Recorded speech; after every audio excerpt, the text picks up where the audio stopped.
In 356 BCE, a boy was born in Pella, a city in Macedonia that most Greeks barely considered part of the civilized world. His name was Alexander, and by the time he was 32, he would rule an empire stretching from Greece to the edges of India.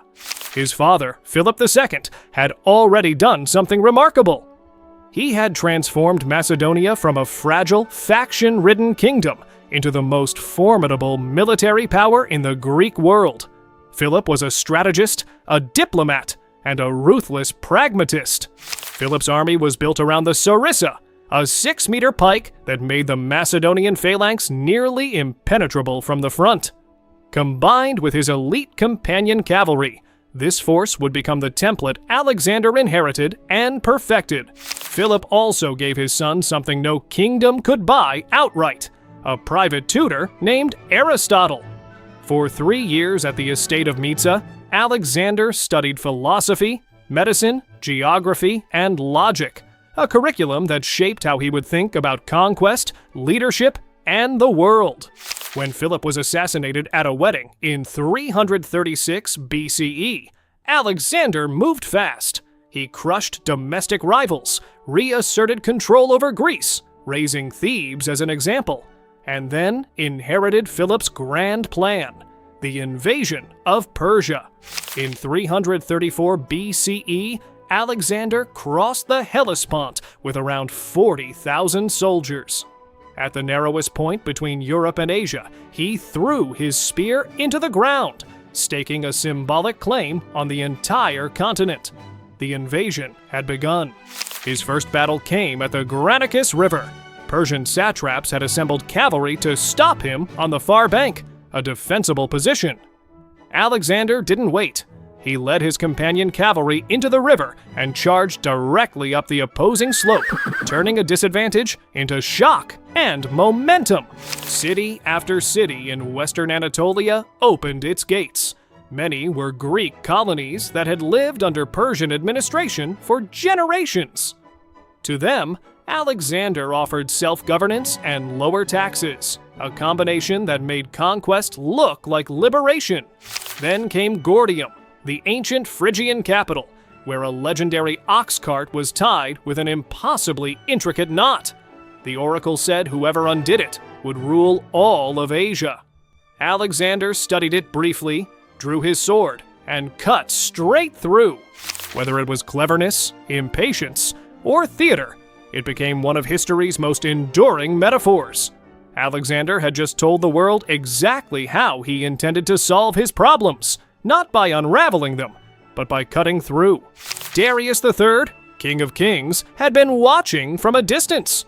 By late 333 BCE, he decided to take the field himself, assembling a large army and moving to intercept Alexander at a narrow coastal pass near the town of Issus. The terrain was Darius's mistake.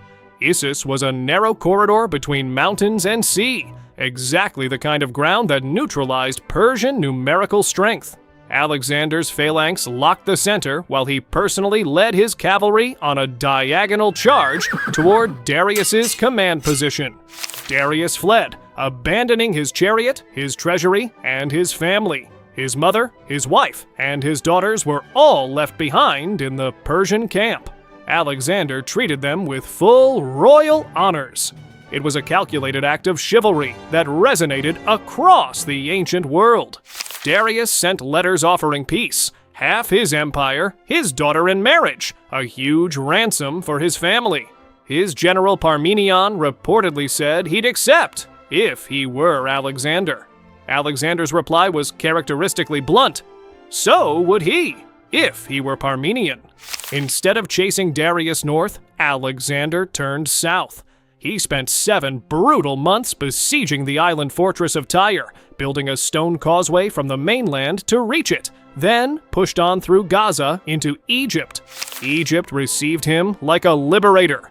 The Persian occupation had been resented, and Alexander, who showed deep respect for Egyptian religion, was declared pharaoh. He immediately founded a new city on the Mediterranean coast, Alexandria, which would become one of the great intellectual centers of the ancient world. Then he made a remarkable decision, a weeks-long journey into the Libyan desert to consult the Oracle of Amun at the Siwa oasis. No one recorded what the oracle said to him privately, but Alexander emerged declaring himself the son of Amun, the Egyptian equivalent of Zeus. This wasn't simple vanity. In Egypt, divine kingship was constitutional. In Greece, being descended from gods was heroic tradition. Achilles, Heracles. In Persia, kings were cosmic representatives. Alexander used the theology of each culture as a political language, speaking legitimacy to every audience he ruled. Darius had spent a year rebuilding. For the rematch, he chose the wide plain of Gaugamela, flat, open ground where his cavalry and scythed chariots could operate freely, where the terrain would not betray him again. This was Persia's best attempt to fight on its own terms. Alexander's response was a masterpiece of controlled aggression. He drifted his entire advance to the right, drawing the Persian left wing out of position, then pivoted, driving his companion cavalry through a gap that opened in the overstretched Persian line, straight toward Darius. Darius fled a second time. With their king gone, Persian resistance collapsed. Babylon opened its gates within weeks. Susa surrendered. Persepolis, the ceremonial heart of the Achaemenid Empire, fell to Alexander's army in early 330 BCE. At Persepolis, the great palace of Xerxes was burned. Whether this was deliberate policy, revenge for Xerxes burning Athens 150 years earlier, or the result of a drunken party remains genuinely debated by historians. Either way, it was a statement the ancient world heard clearly. Darius III never led another army. He was murdered by his own satrap Bessus during a desperate retreat. Alexander found his body on a roadside. He ordered Darius buried with full royal ceremony because Alexander now claimed to be the legitimate heir of Persia, not merely its conqueror. The empire now stretched from Greece to Persia. A rational man might have stopped. Alexander kept moving, east through Bactria, across the Hindu Kush, into the highlands of modern Afghanistan and Pakistan. His men had been marching for nearly 8 years.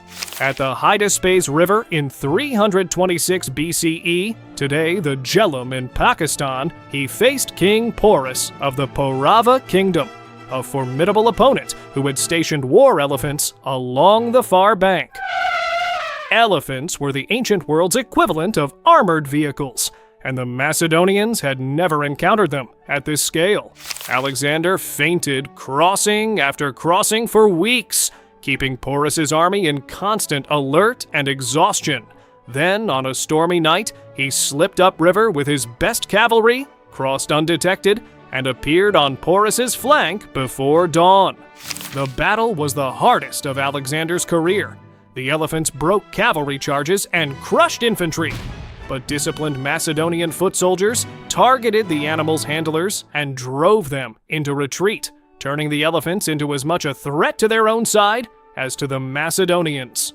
When Porus was brought before Alexander, wounded, towering, and utterly unbowed, Alexander asked how he wished to be treated. "As a king treats a king," Porus replied. Alexander restored his kingdom and added to it.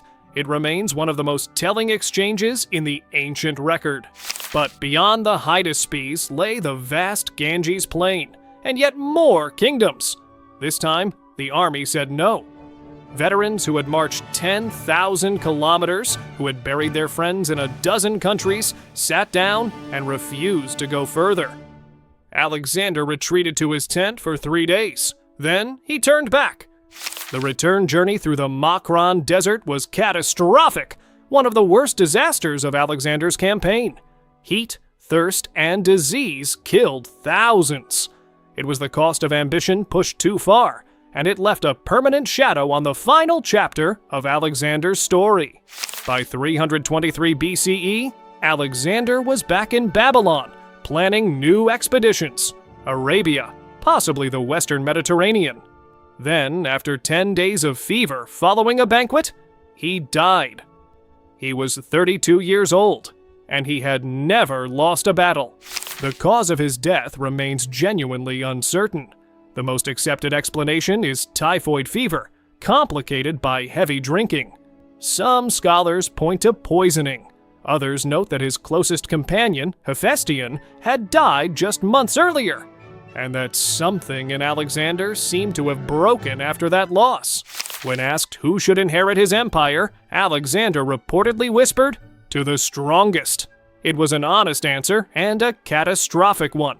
His generals, the Diadochi, meaning successors, immediately began tearing the empire apart. 3 major successor kingdoms emerged: the Ptolemaic dynasty in Egypt, the Seleucid Empire across Persia and Syria, and the Antigonid kingdom in Macedonia.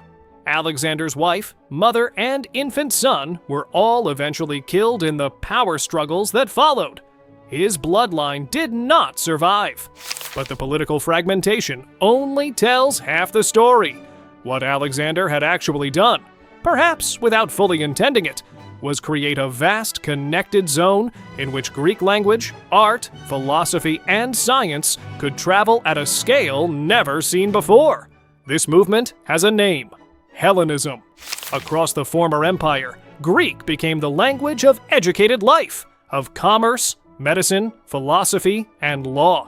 It merged with Persian, Egyptian, and Indian cultural forms to produce entirely new hybrid traditions that were neither Greek nor Eastern, but something genuinely new.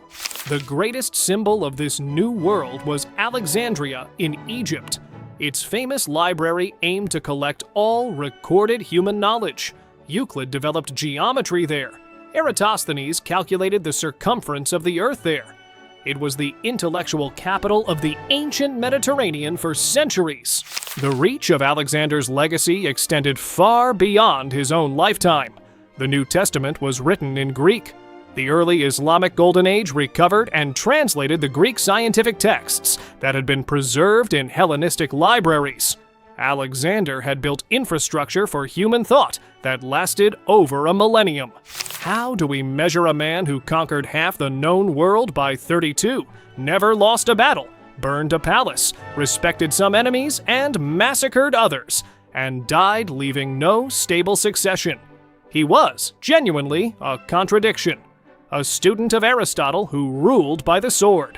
What endures is not the empire. That was gone within a generation. What endures is the idea that he embodied, that the world could be connected, that knowledge and culture could travel farther than any army. Whether that justified the cost is a question every age answers differently, and that is why we still say his name.